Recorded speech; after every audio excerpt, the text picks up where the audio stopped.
ڕێز و سڵاو بۆ ئێوە بینەرانی خۆشەویستی تەلەڤیزیۆنی کۆمەڵە بە یارمەتی ئاڕۆیانی هاوکار ماتوونێتەوە خزمەتتان بۆ پێشکەشکردنی گەشتی هەواڵەکانی ئەمڕۆی هەینی. سەرەتا سەردێڕی چەند هەواڵ. گیان لەدەستدان و برینداربوونی چەند ژینگە پارێز لە شاری سنا. کوژران و برینداربوونی سێ کۆڵبەر لە سنووری مەریوان. هەڕەشە و گوشاری ئیدارەی ئیتڵاعاتی میاندووا و لە بنەماڵەی ناسر ئەکبەری ڕەزا قشلاقی. کارەساتی ژینگەیی بەهۆی ئاوگیری بەنداوی ژاوە لە کوردستان. بەردەوامی قەتی ئاو لە تاران و سەرگەردانی خەڵک بە دوای تانکەر و دینام.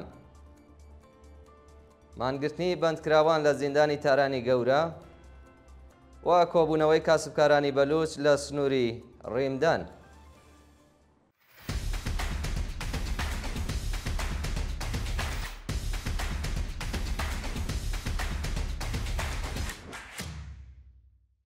گیان نەدەستدان و برینداربوونی چەند ژینگە پارێز لە شاری سنا.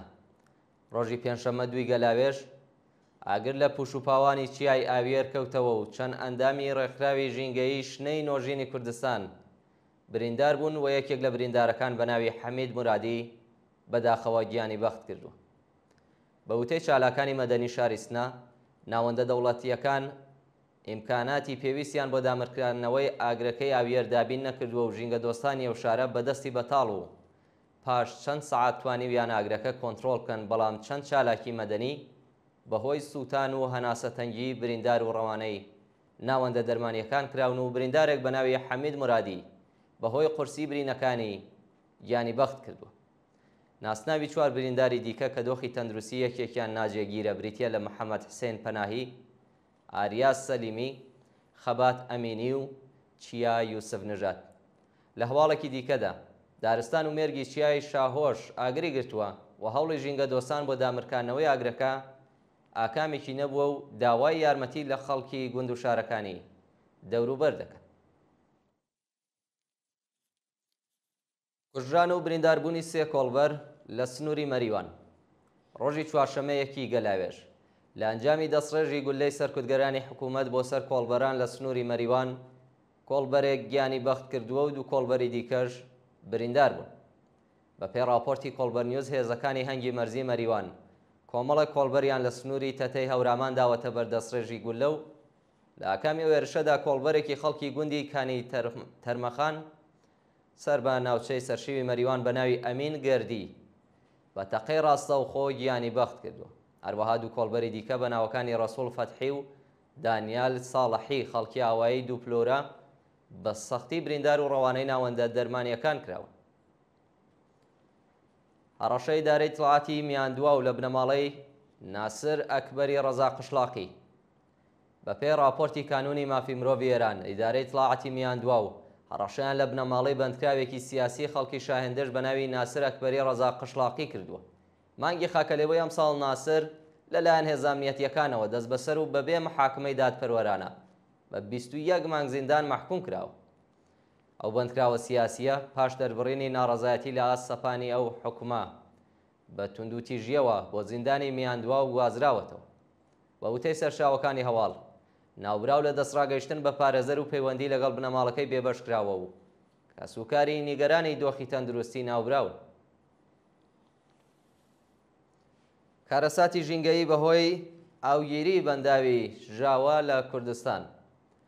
لە ڕۆژانی ڕابردوودا چالاکێکی ژینگەی کوردستان بە بڵاوکردنەوەی گرتە ڤیدیۆیەک سەبارەت بە ڕوودانی کارەساتێکی ژینگەیی پاش ئاوگیری بەنداوی ژاوە لە کوردستان هۆشداری داوە.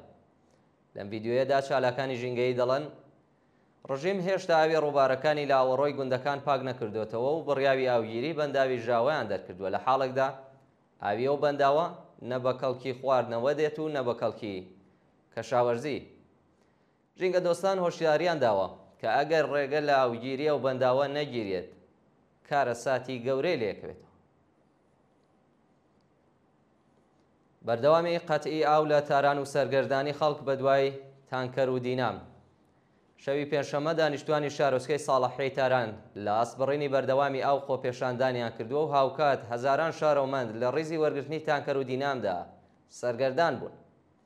بە پێوە دیمەنانەی لە تۆڕە کۆمەڵایەتیەکان بڵاوکراوەتەوە، دانیشتوانی شارۆچکەی ساڵحیە دژ بە ڕژیمی کۆنەپەرستی ڕژیمی ئیسلامی دروشمیان بەرز کردوێتەوە و خوازیاری دابینکردنی خزمەتگوزاری بوون. لەلایەکی دیکەوە دانیشتوانی شاری تاران بە دوای کڕینی مەخزن یا و دینام سەرگەردان بوون و نرخی ئەو دوو پێداویستیە چەند هێندە بەرزتر بووەتەوە. هەندێک لە کارناسانی ئابووری بە میدیاکانیان وتووە کە مافیای بازاڕ لە پشت فرۆشتنی تانکەر و دینامدا. مانگرتنی بەندکراوان لە زیندانی تارانی گەورە. ڕۆژی پێنجشەممە خالد پیرزادە، فەرهاد حافزی و وەحید سورخگۆڵ دژ بە نەبوونی ئیمکاناتی ڕەفاهی لە زیندانی تارانی گەورە و چاو لێوەکانیان دووریوەتەوە و مانیان لە خواردن گرتووە. خالد پیرزادە لە فایلێکی دەنگیدا ڕایگەیاندووە کە پلکی چاوی دژ بە نەبوونی ئیمکاناتی ڕەفاهی دووریوەتەوە و فەرهاد حافزی وەحید سورخگۆڵ بە هەمان وەکار لێوەکانی خۆیان دووریوەتەوە. شانی باسە کە کۆمەڵێکی دیکە لە بەندکراوانیش ڕایانگەیاندووە کە پەیوەست بەو مانگرتنەوە دەبن. مانگرتوان ڕێزی داخوازیەکانیان بەو شێوەیە بڵاو کردێتەوە. دەسڕاگەیشتنی 24 ساعتە بە حەمام، پێدانی مافی پەیوەندی تەلەفۆنی لەگەڵ بنەماڵە، چاکردنەوەی سرویسە بێهداشتیەکان، دابینکردنی ئاوی خاوێن و کۆتایهێنان بە سەرکوت و بێڕێزی بە بەندکراوان. کۆبوونەوەی کاسبکارانی بەلوچ لە سنووری ڕیمدان. ڕۆژی پێنجشەممە ڕێکەوتی دوی گەلاوێژ کاسبکارانی بەلوچ لە هەردوو دیوی سنووری پاکستان و ئێران لە ناوچەی ڕیمدان دژ بە داخستنی ئەو سنوورە کۆبوونەتەوە. ناڕاستیانی بەشدار لەو کۆبوونەوەیەدا ئۆڵتیماتۆمیان بە هەردوو دەوڵەتی کۆماری ئیسلامی و پاکستان داوەکە ئەگەر سنووری ڕیمدان تا ڕۆژی شەممە چواری گەلاوێژ نەکرێتەوە هەموو جادە ترانزیتیەکانی میرجاوە و تەفتاندا دەخەن.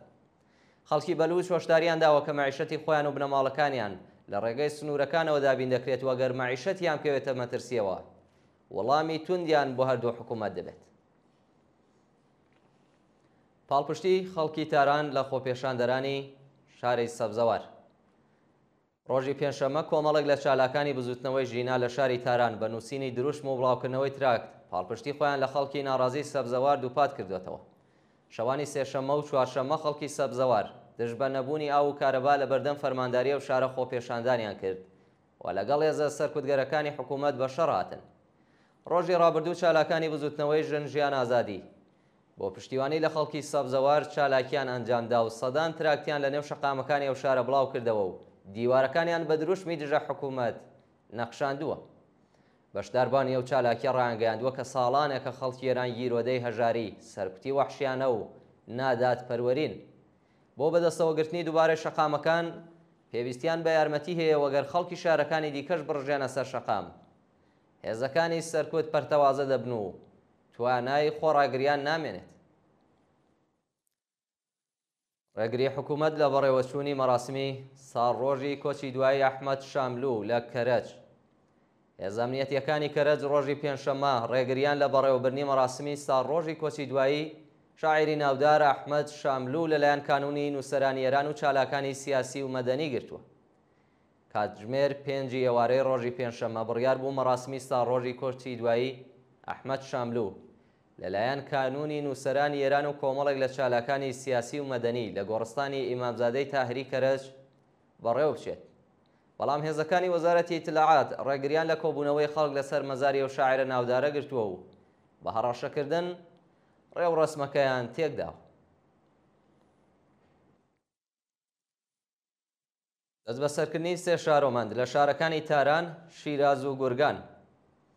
لە ڕۆژانی ڕابردوودا بەندکراوێکی سیاسی خەڵکی تاران بە ناوی شاهین زەوقی تەبار و دوو شارۆمەندی بەهایی لە گورگان و شیراز بە ناوەکانی نیکان مەودەت و ئەرمەغان یەزدانی لەلایەن هێزە ئەمنیەتیەکانەوە دەست بەسەر کراون. بە پێی زانیاریەکان بەیانی ڕۆژی پێنجشەممە هێزەکانی وەزارەتی ئیتلاعات هێرشیان کردوتە سەر ماڵی شاهین زەوقی تەبار و ناوبراویان بەبێ بەڵگەی قەزایی و بە توندوتیژیەوە ڕەفاندووە. لەلایەکی دیکەوە نیکان مەودەت شارۆمەندی بەهای خەڵکی گورگان لە هێرشی ئیدارەی ئیتلاعاتی ئەو شارە بۆ سەر ماڵەکەی دەست بەسەر کەلوپەلە شەخسیەکانیشی داگیراوە.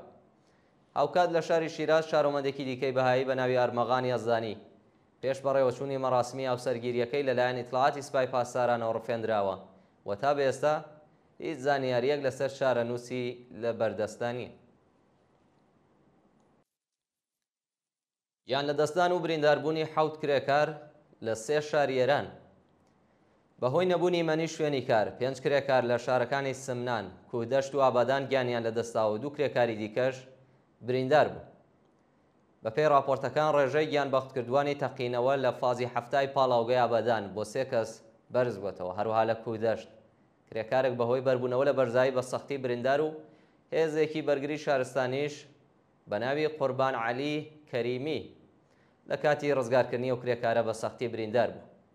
هەروەها 2 کرێکار لە کارگەیەکی وەبەرهێنانی پاشەی بێتۆنی لە شارستانی ئارادانی سمنان بەهۆی وەرگەڕانی جەڕ و سەقیل بەداخەوە گیانیان بەخت کردو. لە سێدارەدانی دەبەندکراو لە چەند زیندانی ئێران لە ڕۆژانی ڕابردوودا حکمی ئەعدامی دەبەندکراو بە تۆمەتەکانی پەیوەندیدار بە مادەی هۆشبەر و کوشتنی بانقەست لە زیندانەکانی یەزد، هەمەدان، شیراز و زەنجان جێبەجێ کراوە. ڕۆژی دووشەممە 7 بەندکراو بە تۆمەتەکانی پەیوەندیدار بە مادەی هۆشبەر و کوشتنی بانقەست لە زیندانی یەزد ئیعدام کراون، بەڵام هێشتا ناسناویان بۆ ڕای گشتی ئاشکرا نەکراوە. ڕۆژی چوارشەممە بەندکراوێک بە ناوی جەهانگیر فولادی بە تۆمەتی پەیوەندیدار بە مادەی هۆشبەر لە زیندانی زەنجان لە سێدارەدراوە. هاوکات 2 بەندکراو بە ناوەکانی سامان حەیدەری و مێهدی حەیدەری تورکاشوەند بە تۆمەتەکانی کوشتنی بانقەست و بازرگانی بە مادەی هۆشبەر لە زیندانەکانی شیراز و هەمەدان ئیعدام کراون. و دوایین هەواڵمان سەبارەتە بە خۆپێشاندانی هەزاران کەسی خەڵکی ئیسرائیل دژ بە شەڕ لە غەزە. شەوی پێنجشەممە دوی گەلاوێش هەزاران شارۆمەندی ئیسرائیلی دژ بە سیاسەتەکانی نێتانیاهۆ و درێژەدان بە شەڕ لە غەزە ڕژانە سەر شەقامەکانی تێلاڤیڤ و خوازیاری ئاگربەستی هەمیشەیی بوون. بە دوای شکستێنانی دانووسانەکانی ئاگربەست لە نێوان حەماس و ئیسرائیل، هەزاران شارۆمەندی ئیسرائیلی دژ بە نێتانیاهۆ خۆپێشاندانیان کردووە و خوازیاری ئاگربەستی هەمیشەیی لە غەزە گەیاندنی یارمەتی مرۆیی بە خەڵکی لێقەوماوی ئەو باریکەیە، ئازادی هەموو دیلەکان و مەحاکمەی تاوانبارانی دەوڵەتی ڕازگەرایە وڵاتە بوون.